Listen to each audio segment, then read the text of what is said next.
What if I told you that the leader of one of Africa's most defiant nations received a personal letter from Kim Jong Un? Not a threat, not a warning, but an offer, an alliance, military support, a promise to stand together against the West.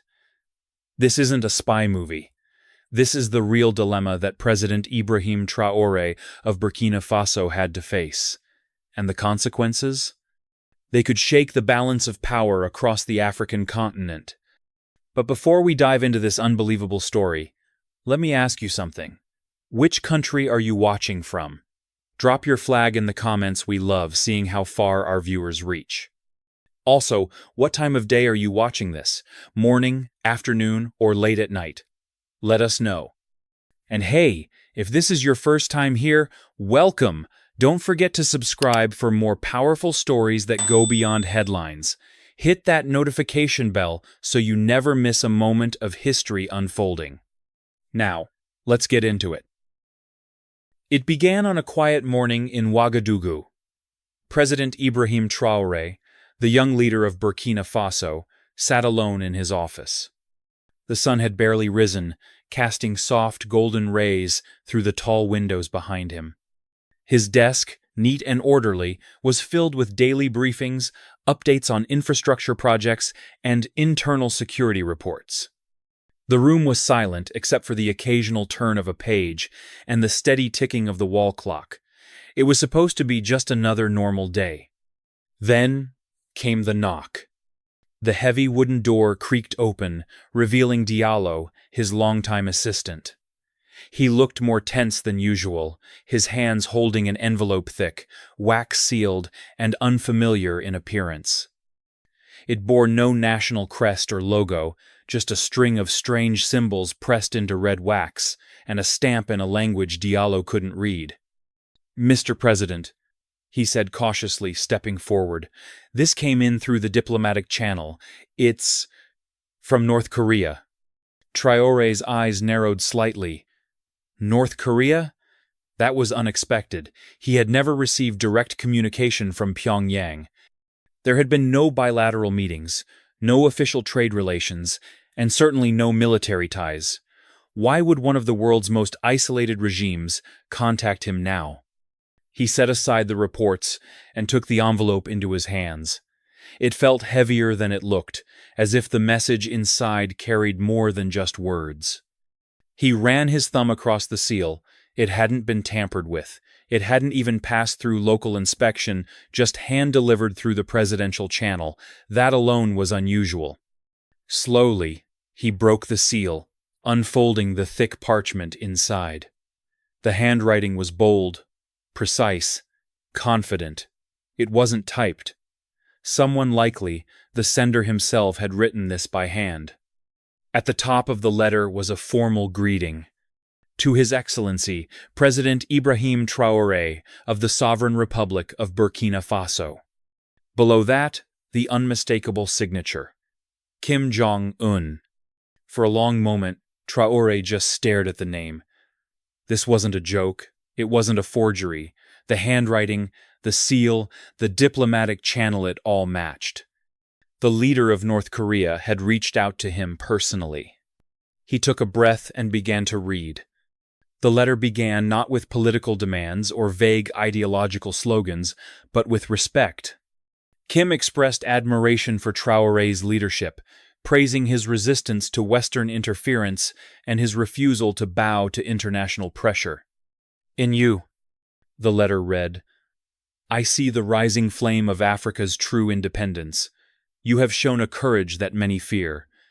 Your stance against foreign exploitation is not only admirable, it is necessary." Traoré blinked. This was more than a diplomatic message, it was a statement of alliance. The letter continued, drawing direct parallels between Burkina Faso and North Korea, nations that, in different ways, had chosen independence over alignment. Burkina Faso, like Korea, knows the cost of standing alone, but in standing alone we find our greatest strength. I extend my hand not as a superior, but as a brother in struggle. As Traoré read on, the purpose of the letter became clear. North Korea was offering support, not just symbolic words but concrete aid. Military cooperation, intelligence sharing, technology transfer, training in defensive strategy, and perhaps most interestingly, political backing in international forums. The letter promised that if Traoré accepted, Burkina Faso would have a partner who would never abandon them, no matter the consequences. That part stuck with him. He leaned back in his chair, the letter still open in his hands, his mind flooded with conflicting thoughts. On one hand, the offer was strategic genius access to technology and expertise that could finally break Burkina Faso's dependency on Western aid and influence. On the other, it was a geopolitical minefield. An alliance with North Korea would attract global attention, much of it hostile. Sanctions, media backlash, even diplomatic isolation. The West would not take this lightly. But Traoré wasn't someone who acted out of fear. His presidency had always been about independence, true independence, not the kind dressed in polite handshakes and donor agreements. Still, he was cautious.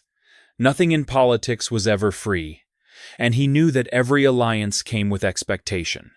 What did Kim Jong Un want in return? He turned to the final paragraphs of the letter. That was where the message shifted in tone. "We ask for no territory, no resource, no tribute," it read. "We only ask for your voice. Stand with us when the time comes. Speak truth to those who silence it. In return, we will stand with you when no one else will."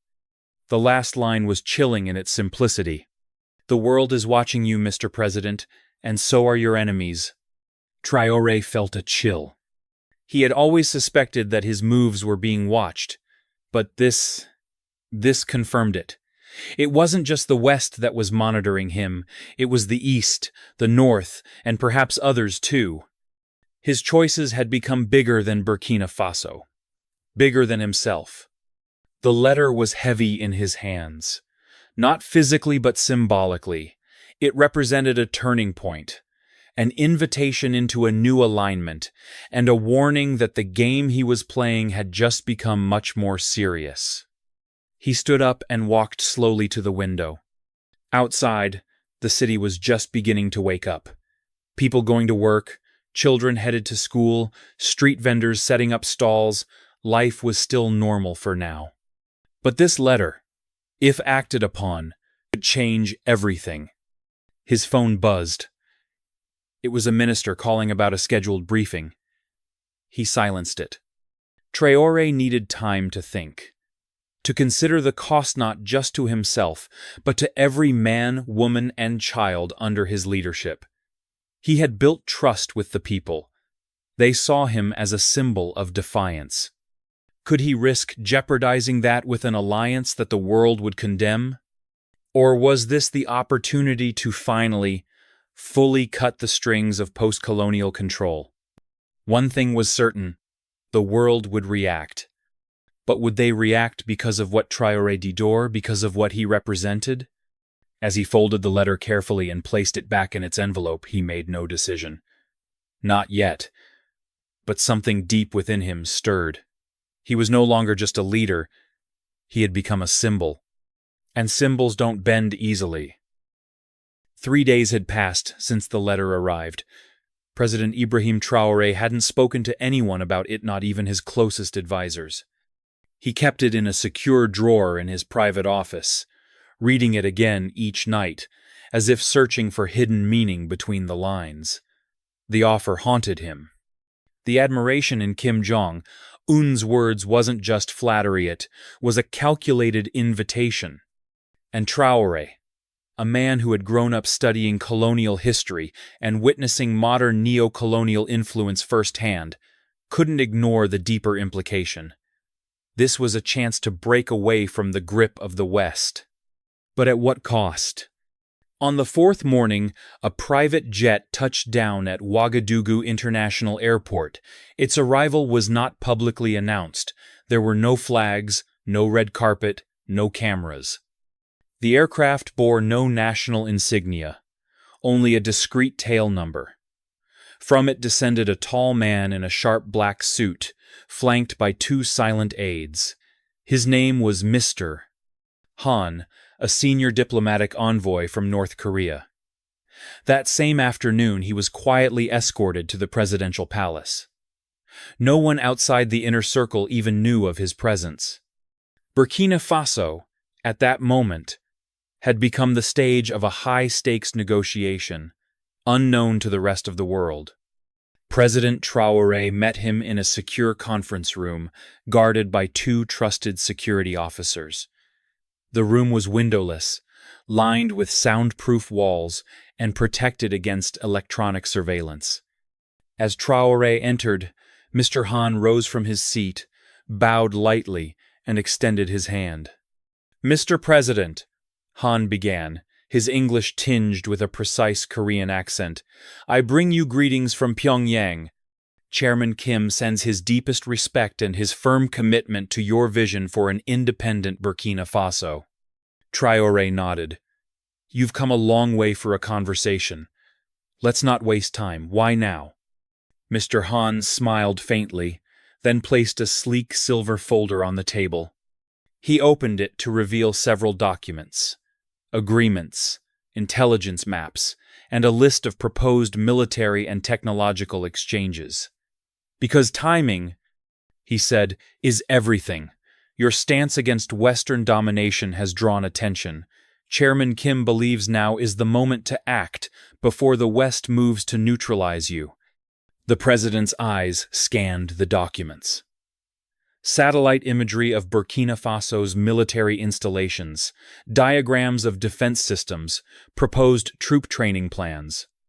Everything was precise, efficient, and unsettlingly complete.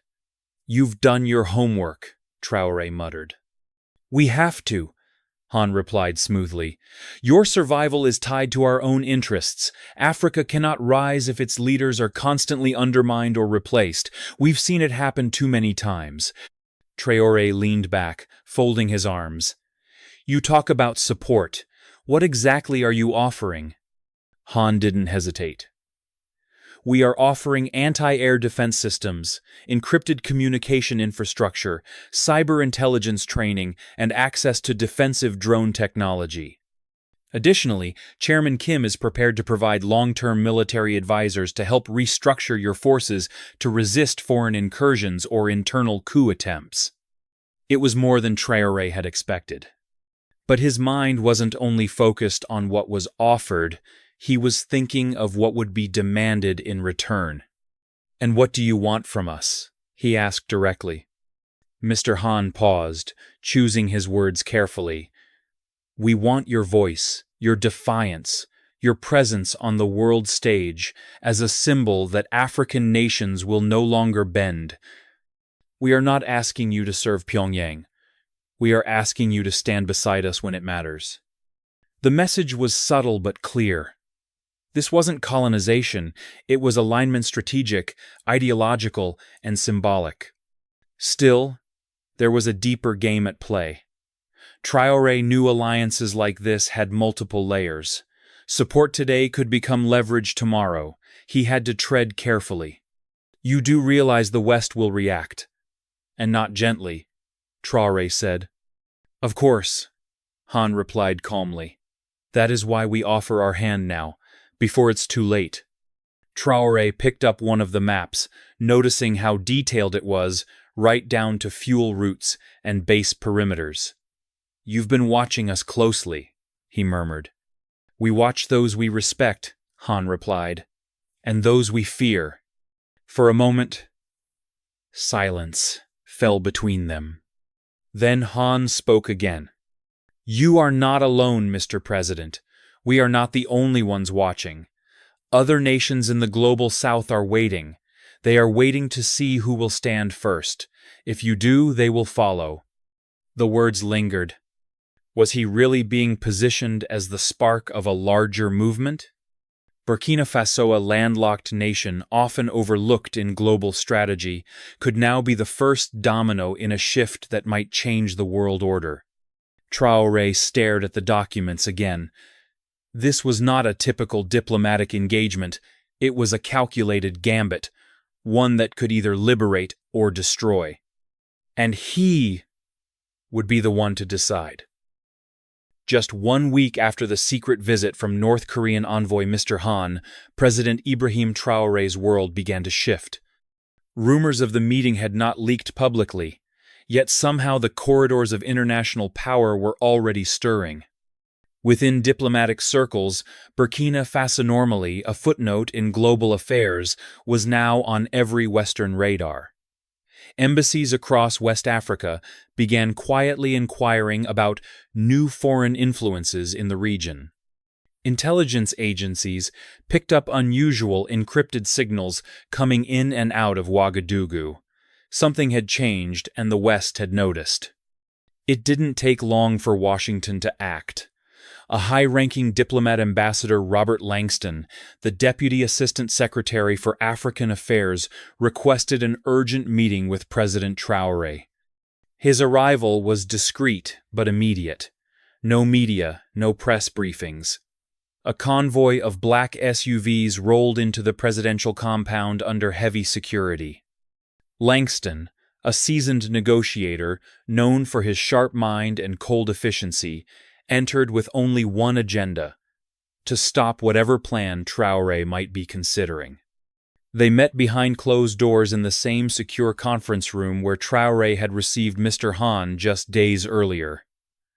The contrast was striking. Han had come with subtle persuasion and quiet confidence. Langston came with veiled threats and unblinking authority. From the moment he entered the room, his posture, tone, and expression made it clear this was no friendly visit. "Mr. President," Langston began, "I appreciate you seeing me on such short notice. I won't waste your time." He placed a tablet on the table, tapped it, and an encrypted document opened. It displayed satellite images, intercepted messages, and classified reports. "We know about your communication with Pyongyang," he continued. "We know about the proposal, and I'm here to tell you it's a mistake." Traoré didn't flinch. "You're tracking my diplomatic channels?" Langston ignored the question. "Let's be clear. An alliance with North Korea will not go unanswered. The United States considers it a hostile move. If you proceed, there will be consequences, severe ones." The tone was unmistakable. "We're a sovereign country," Traoré replied, voice even. "We don't ask permission to pursue our own path." Langston leaned forward. "Then let me help you understand what that path leads to. Economic sanctions, trade freezes, the withdrawal of all development aid, diplomatic isolation. Your military funding? Gone. Foreign investment? Dead. Even regional cooperation will vanish." He paused, letting the weight of his words settle. "And if you think China or Russia will shield you, don't be so sure. You're not their priority." Traoré remained composed, but inside, the tension was building. This was the moment he had anticipated the confrontation. The veiled empire, speaking plainly. "I never declared war on the West," he said. "All I want is independence. Is that a threat now?" Langston's eyes narrowed. "No one's threatened by your independence, Mr. President, but alliances matter. And choosing the wrong allies is a signal. One the international community cannot ignore." That phrase, "the wrong ally," shung in the air. Traoré realized this wasn't just about North Korea. It was about precedent. If Burkina Faso aligned with a pariah state and didn't collapse, others might follow. What the West feared most wasn't military escalation, it was inspiration. "Let me ask you," Traoré said, "do you think Africa is incapable of thinking for itself?" Langston didn't answer. "This is exactly why leaders like me are rising," Traoré continued. "Because we're tired of being treated like pawns. You want stability, but only if it serves your interests. That's not partnership, that's control." Langston shifted in his seat. His expression cooled. "Then understand this. Your decision won't just affect you. If you go through with this, your country will become a cautionary tale. You may not get a second chance. The threat was out in the open now, not masked in diplomacy, not hidden in conditional aid packages or development partnerships. Just raw pressure. Traoré stood up slowly. "Tell Washington," he said, "that Burkina Faso is not for sale, and neither is its dignity." Langston rose, buttoned his jacket, and gave a tight nod. "Then I hope you're ready for what comes next." And with that, he left the room.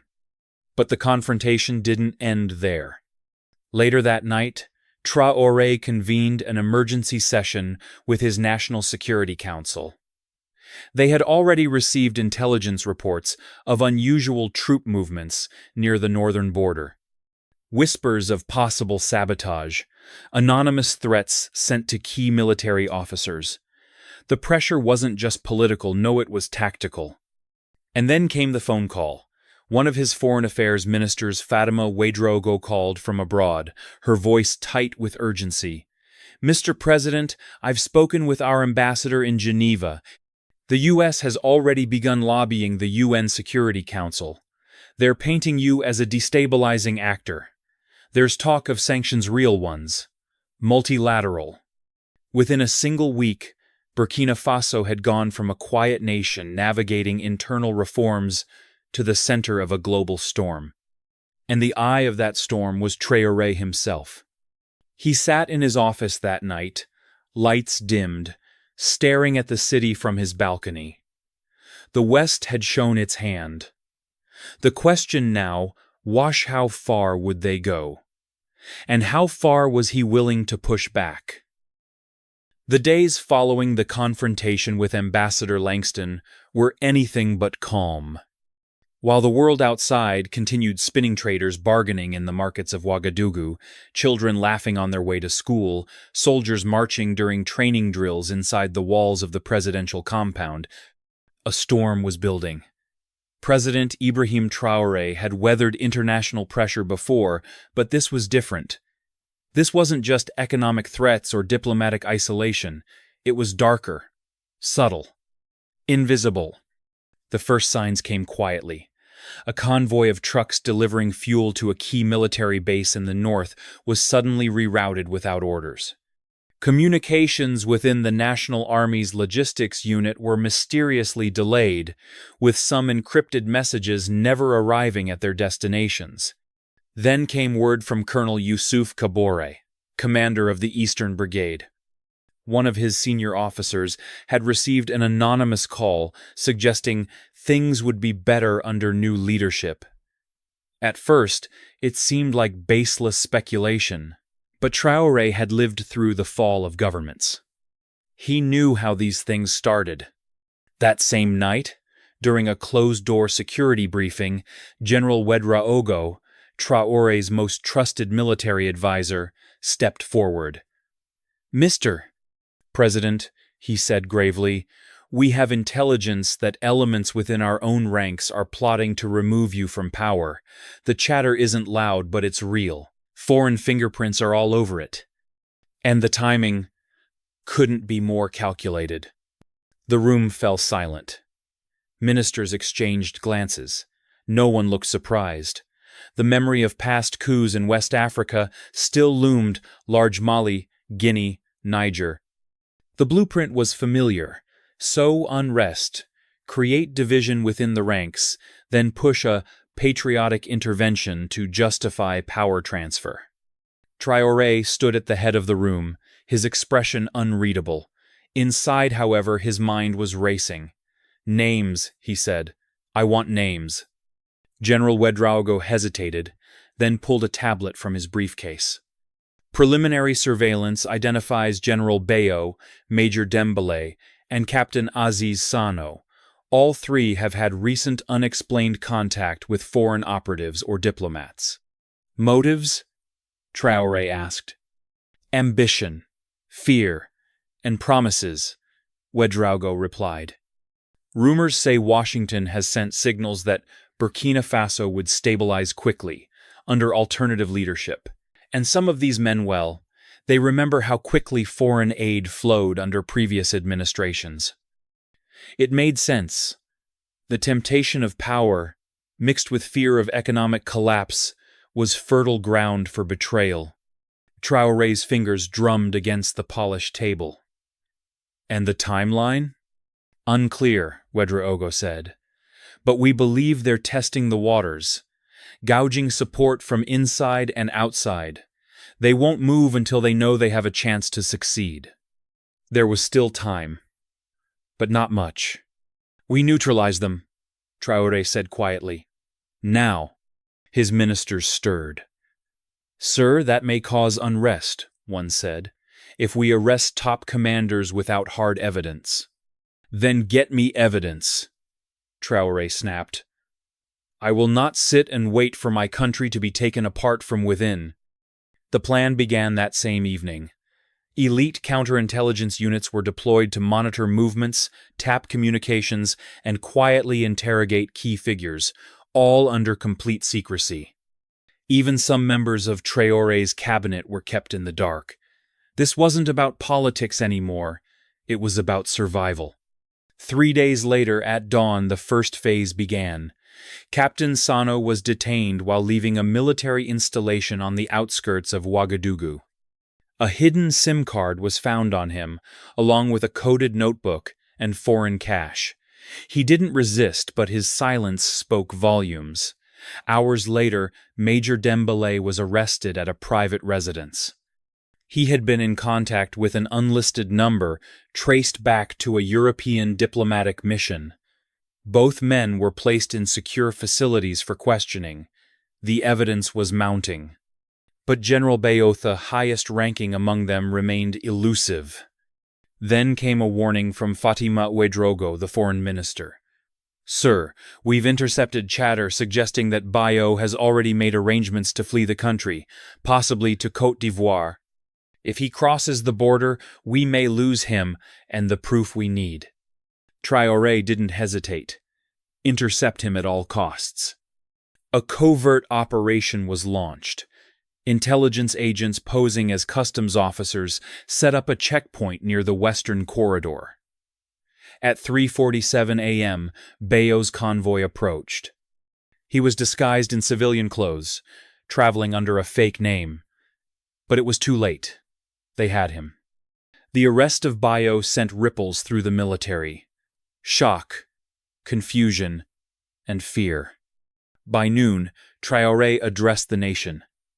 Standing before the national flag, flanked by generals he still trusted, he spoke directly to the people. Burkina Faso is under threat not from foreign armies, but from shadows within.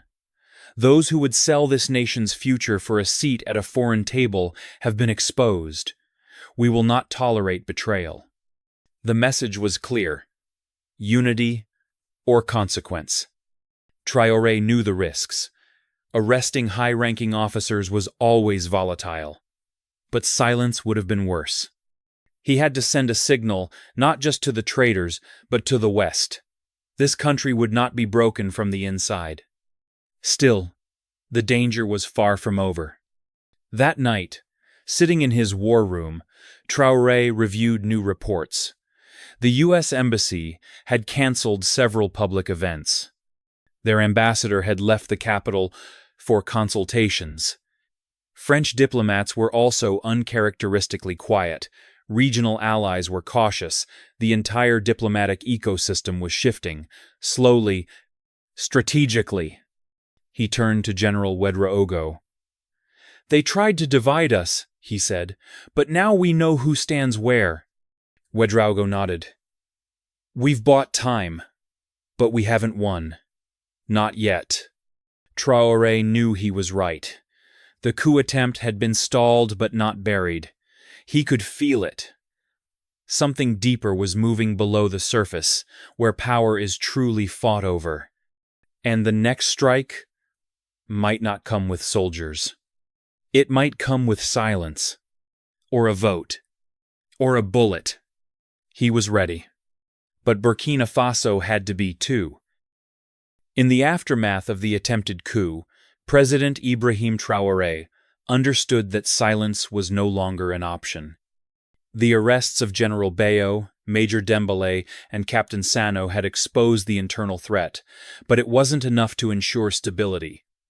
The danger hadn't vanished, it had simply gone underground. There were still whispers in the barracks, uncertainty among civilians, and fear that the West might respond with more than just diplomatic pressure.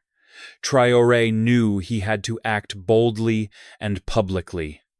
It was time to rally the nation, not with secrecy, but with truth. The decision was made to address the country directly. It wasn't a carefully worded press statement drafted by advisors. It would be a national broadcast live, unedited, raw.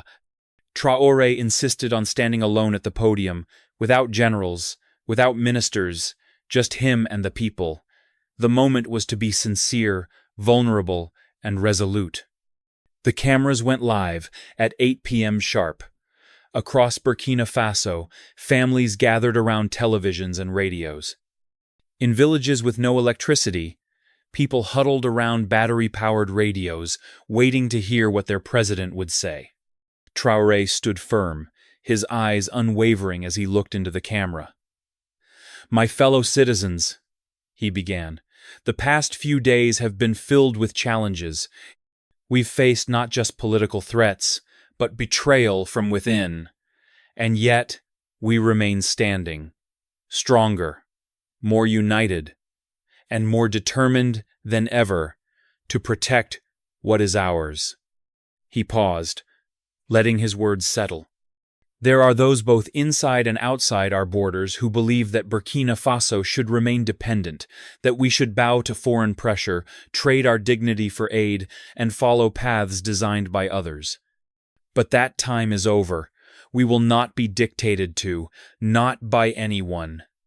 He went on to reveal the truth behind the attempted coup. He named something no other West African leader had done in a generation. "We have arrested 3 officers who conspired with foreign actors to remove your elected government. These men did not act alone, but they acted without honor. They chose their own ambitions over the future of this nation. That will not be tolerated." Traoré's voice grew firmer. "We are not at war with the West, but we are no longer afraid of standing up to it. We will build our future with partners who respect us not, with those who seek to control us. And to those who plot in secret, who whisper promises to traitors, I say this: we hear you, and we will stop you." The country listened. There were no dramatic flourishes, no threats, just clarity, truth, conviction. By the time the speech ended, the streets of Ouagadougou were filled with people clapping, chanting, waving flags. It wasn't just about supporting Traoré, it was about reclaiming a sense of pride, a sense of unity. For decades, Burkina Faso had been spoken for, maneuvered, judged.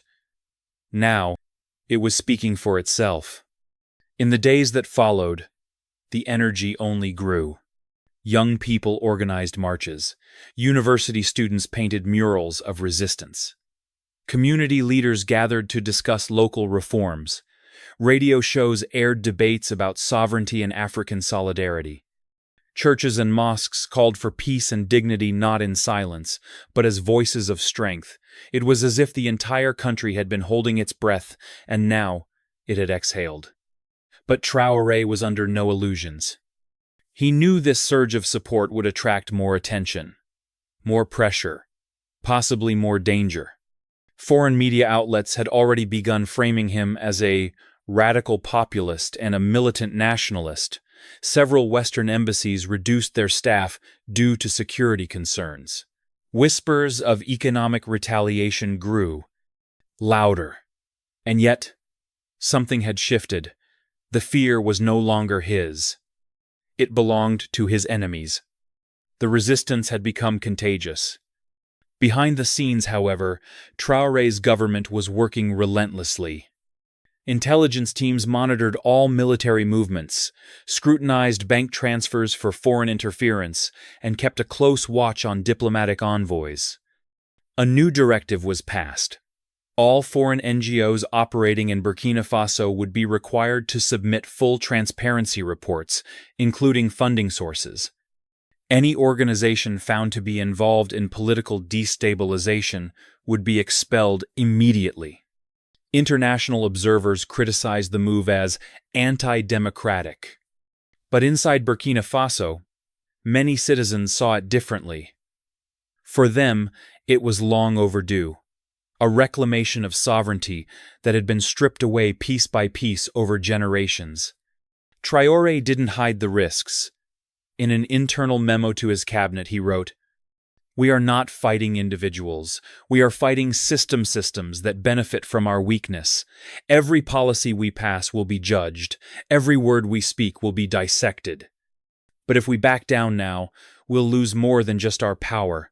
We'll lose the chance to change the future."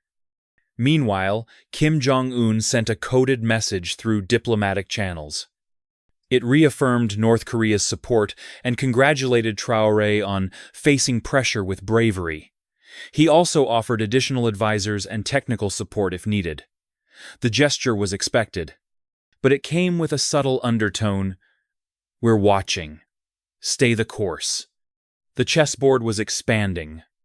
Regional leaders from Mali and Guinea expressed cautious solidarity, issuing statements about the right of all nations to choose their own alliances. Ethiopia and Algeria made similar remarks. Even outside Africa, voices in Latin America and Southeast Asia began referencing Burkina Faso's situation as a case study in post-colonial resistance. But the most powerful endorsement came from within. A group of traditional chiefs, representing dozens of ethnic groups across the country, paid a visit to the palace. They brought no gifts, no fanfare, just their presence. One of them, an elder with silver hair and weathered eyes, took Traoré's hand and said, "You've spoken like a warrior, but lead like a father. Burkina Faso is not just land. It is blood. Protect it." That night, alone in his study, Traoré sat in silence. Outside, the city buzzed with hope. Inside, the weight of leadership pressed harder than ever. His people were with him, but the storm had not passed. He had chosen a path few dared to walk. And from now on, every step would echo far beyond his borders. The weeks that followed Traoré's national address were a blur of calculated moves, silent tensions, and escalating warnings. The streets of Burkina Faso remained calm on the surface. Markets opened. Students returned to classes. Life continued, but beneath that ordinary rhythm, the nation was preparing for something much larger. It was no longer a battle for policy or ideology. It had become a shadow war where alliances, subterfuge, and whispers would determine the fate of a country. Inside the presidential war room, Ibrahim Traoré reviewed daily intelligence briefings that were now thicker than ever. Reports flooded in. Attempted bribes of mid-ranking officers, cyber intrusions on government networks, and untraceable foreign wire transfers into suspicious local accounts. Anonymous flyers had begun appearing across military garrisons with slogans like "Freedom requires change" or "Leadership isn't forever." Each report was more sinister than the last. But it wasn't the volume that alarmed Traoré, it was the coordination. "This isn't panic," General Ouagadougou said during one briefing. "It's pressure, applied with surgical precision. They're trying to squeeze your control, not overthrow you with guns but with slow fractures." The objective was clear: destabilization through doubt, a fractured chain of command, confused loyalties, a leadership that second-guesses itself. And yet, Traoré was calm. "Let them try," he said. "We've already passed the point of no return." To push back, his government launched Operation Dignitia, multifaceted strategy combining surveillance, narrative control, and institutional tightening. The first step was digital defense. A joint task force of cybersecurity experts trained locally, Others, imported discreetly from sympathetic allies, began fortifying the government's network architecture. New encryption protocols were implemented. Access to sensitive data was compartmentalized, limited to only a handful of trusted officials. Next was narrative control. A new state media initiative, Voice of the Sahel, was launched, broadcasting content that emphasized sovereignty, transparency, and resilience. It didn't just refute Western media claims. It told a counter-story of a young nation charting its own path against all odds, rooted in African pride and modern unity. But none of it mattered without trust from the people. So, Traoré doubled down on community engagement. He ordered cabinet members to leave their offices and spend time in rural provinces, listening to grievances, proposing solutions, and showing citizens that the government wasn't hiding behind concrete walls in the capital. Traditional leaders were brought into consultative councils. Tribal elders were invited to observe policy discussions. It wasn't optics, it was strategy. Meanwhile, the international arena continued to tighten. The European Union released a joint statement condemning Burkina Faso's recent drift toward autocracy. The United States suspended a military cooperation agreement, citing instability and concerning foreign alignment. Aid programs were put on hold.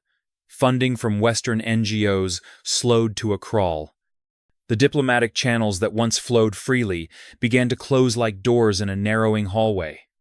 But Traoré expected this. He had warned his people. Behind the scenes, the support from North Korea expanded. Not with overt military supplies that would have triggered international alarms, but with quiet expertise, encryption tools, satellite uplink support, strategic advisory teams. Traoré never met any of them in person, but every week, a coded report would arrive: analytical briefings, regional projections, tactical suggestions, each one ending with the same phrase: hold the line. By the third week of Operation Dignity, signs of retaliation emerged. Hackers breached the national electricity grid, blacking out entire districts in the capital for hours. Investigations traced the intrusion to a foreign server located in Eastern Europe, but the true origin remained ambiguous. In the northeast, a convoy of aid workers affiliated with a Western NGO was attacked. No one was killed. But the incident became international headlines, and Western diplomats quickly blamed Burkina Faso's government, sanctioned hostility. In response, several embassies began evacuating non-essential personnel. Inside the palace, Traoré paced late into the night. He wasn't angry but focused. "They want us to make a mistake," he told General Ouagadougou. "To lash out, to arrest the wrong person, to overstep. That way they get justification for intervention." Ouagadougou agreed. "But doing nothing carries its own risks." And so they walked the razor's edge. A silent escalation was underway that involved code, spies, wire transfers, misinformation, and foreign operatives embedded under layers of influence. Even within the country, the opposition had grown sharper, not louder sharper, their messaging more targeted, their tactics more refined. They spoke of economic collapse, authoritarian drift, and isolationism, while subtly hinting that a change in leadership might still be necessary. But every time a destabilizing incident occurred, there was something else Traoré noticed. The people held the line with him. There were no mass protests, no breakdown in civil order. His approval ratings, measured through independent polling, remained strong, especially in the rural heartlands. Burkina Faso was bruised, but not broken. And that alone was a problem for the architects of the shadow war. Because every day the government held Fermivery Day, the country did not collapse. Traoré became harder to remove, more dangerous in their eyes, more inspiring in the eyes of others. And that meant they would soon escalate. He knew what was coming, and he was ready. By the start of the second month, the situation had reached a boiling point. Inside Burkina Faso, calm was maintained, but it was a tense, tightly coiled calm, like the stillness before a storm. President Ibrahim Traoré's government had so far outmaneuvered internal coup attempts, digital sabotage, and relentless pressure from foreign diplomats, but now the battle was shifting again beyond borders. What had begun as whispers and indirect threats was evolving into open international confrontation. The foreign front had officially opened. It started with a diplomatic bombshell. At a special session of the UN Security Council, a joint resolution co-sponsored by the United States, France, and the United Kingdom was proposed, calling for immediate international observation of the political situation in Burkina Faso. The resolution cited rising authoritarianism, foreign military influence, and risks to regional stability as justification. The language was careful, but the intent was clear. It was a move to isolate Traoré, pressure his government into submission, and create justification for future sanctions or worse. Burkina Faso's ambassador to the UN, Madame Issa Nabaloum, stood her ground. In an impassioned speech, she declared, "We are not a threat to global peace. We are a nation choosing its own path. We do not need supervision, we need respect." The chamber was divided. China abstained. Russia voted against the resolution. Several non-aligned nations called for constructive dialogue. But the West had made its first institutional strike. At home, Traoré watched the vote unfold with a steady expression. He had expected it. The global stage, once indifferent to Burkina Faso, was now turning its spotlight on him with hostility. "This is not about Burkina Faso," he told his inner circle. "This is about control. If they can't stop us quietly, they'll try to do it publicly."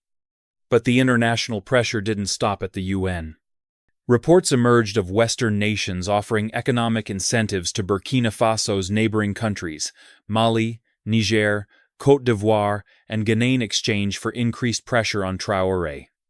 Intelligence agencies in Ouagadougou intercepted communications suggesting covert talks with exiled opposition figures who were now being flown to European capitals under the pretense of humanitarian concerns. It was clear. The strategy had changed. The objective was to build a regional coalition against Traoré, isolate him diplomatically, and make internal resistance appear legitimate. He responded with speed and clarity. Traoré called a regional summit in Ouagadougou, move that surprised both his allies and his enemies. He invited not just heads of state, but tribal leaders, economic ministers, youth delegates, and civil society voices from across West Africa. His message was simple. "We don't need permission to protect our sovereignty." Cameras captured the moment he stood in front of the regional flags, saying, "If we keep waiting for approval to be free, we will never be." The speech was electrifying. Though not all leaders fully aligned with Traoré, many respected the courage of his stand. It rekindled discussions around African independence from post-colonial institutions. Mali and Guinea expressed open support. Senegal and Benin remained neutral but cautious. The African Union remained silent, officially neutral, but clearly watching closely. But even as the diplomatic war escalated, another front quietly emerged: economic warfare. By the start of the second month, the situation had reached a boiling point. Inside Burkina Faso, calm was maintained, but it was a tense, tightly coiled calm, like the stillness before a storm. President Ibrahim Traoré's government had so far outmaneuvered internal coup attempts, digital sabotage, and relentless pressure from foreign diplomats. But now, the battle was shifting again beyond borders. What had begun as whispers and indirect threats was evolving into open international confrontation. The foreign front had officially opened. It started with a diplomatic bombshell. At a special session of the UN Security Council, a joint resolution co-sponsored by the United States, France, and the United Kingdom was proposed, calling for immediate international observation of the political situation in Burkina Faso. The resolution cited rising authoritarianism, foreign military influence, and risks to regional stability as justification. The language was careful, but the intent was clear. It was a move to isolate Traoré, pressure his government into submission, and create justification for future sanctions or worse. Burkina Faso's ambassador to the UN, Madame Issa Nabaloum, stood her ground. In an impassioned speech, she declared, "We are not a threat to global peace. We are a nation choosing its own path. We do not need supervision. We need respect." The chamber was divided. China abstained. Russia voted against the resolution. Several non-aligned nations called for constructive dialogue. But the West made its first institutional strike. At home, Traoré watched the vote unfold with a steady expression. He had expected it. The global stage, once indifferent to Burkina Faso, was now turning its spotlight on him with hostility. "This is not about Burkina Faso," he told his inner circle. "This is about control.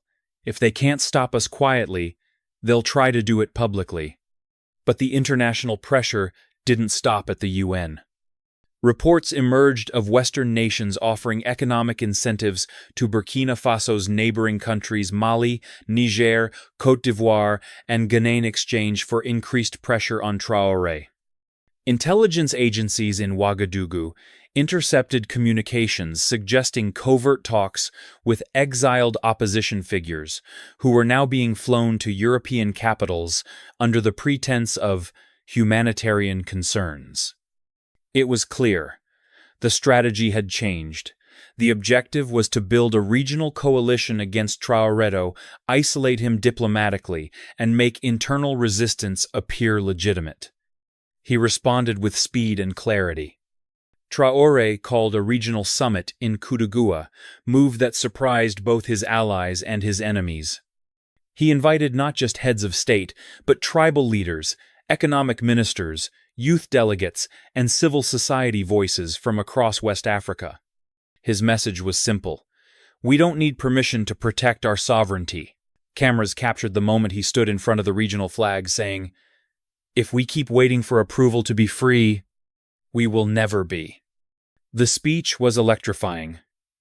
Though not all leaders fully aligned with Traoré, many respected the courage of his stand. It rekindled discussions around African independence from post-colonial institutions. Mali and Guinea expressed open support.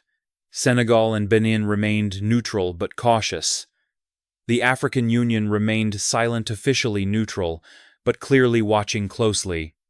But even as the diplomatic war escalated, another front quietly emerged: economic warfare. It was just before dawn when President Ibrahim Traoré made the final call. The city of Ouagadougou was still asleep, its streets empty, its skies faintly glowing with the first hints of sunrise. Inside the presidential residence, the lights had never gone off. For days, the war room had been operating around the clock. Intelligence updates, international messages, military briefings, economic reports, everything pointed to one unavoidable truth: the moment of decision had come. Traoré stood at the tall window of his office, overlooking the quiet capital. Behind him, General Ouagadougou entered silently, carrying a folder marked Level Red. It was the final assessment, confirmed reports that foreign agents had entered the country, possibly to coordinate unrest or even assassination. Several suspected assets had been detained the night before, but they were only messengers. "The operation is in motion," Ouagadougou said quietly. All the signs point to escalation. If we don't move now, we'll be forced into a defensive position. Traoré nodded. He already knew this. For weeks, the West had been tightening its grip. Propaganda had turned to sabotage. Diplomacy had turned to open threats. Financial pressure had turned to economic siege. The coup attempts, the media smear campaigns, the blackouts, they had all been part of the same strategy: make him yield. But he hadn't. And now, there was no way back. He turned and sat at his desk, pulling out a sealed envelope from the top drawer. Inside was a document prepared weeks earlier, to be signed only if all options were exhausted. It was an official declaration not of war, but of complete political and economic independence from former colonial and neocolonial structures. The document included plans to exit international financial institutions, expel certain foreign entities, and formally realign Burkina Faso's diplomatic strategy with a new axis of non-aligned, sovereignty-driven nations. Signing it would change everything. It would trigger a wave of responses, some predictable, some dangerous, sanctions, isolation, maybe even covert destabilization. But it would also signal to the world that Burkina Faso would no longer beg for legitimacy, that Africa would no longer wait for permission to stand. General Ouagadougou waited. "Sir?" Traoré picked up the pen and signed. From that moment, history pivoted. At 8 a.m., a national broadcast was sent out. Traoré appeared again calm, resolute. He stood not in the presidential palace, but in front of the National University, surrounded by students and elders, soldiers and civilians. No script, just conviction. "My fellow citizens," he said, "today we cross a threshold. No longer will foreign banks dictate our policies, no longer will hidden hands control our future. We declare ourselves economically and politically free, not against the world, but for ourselves." The broadcast was received with a mixture of shock and awe across the globe. Western media described it as reckless, unthinkable, provocative. But across Africa, something else happened. People stood up. From Accra to Addis Ababa, from Bamako to Brazzaville, leaders, students, workers, artists began to speak. They spoke of hope, of pride, of finally seeing someone say out loud what generations had whispered. And then, the unthinkable happened. Within a week, 2 other African nations announced that they too were reevaluating their financial dependencies and foreign alliances. It wasn't a revolution, it wasn't violent, but it was real. A quiet momentum had begun, not led by armies but by ideas. Back in Ouagadougou, the government braced for retaliation. It came swiftly.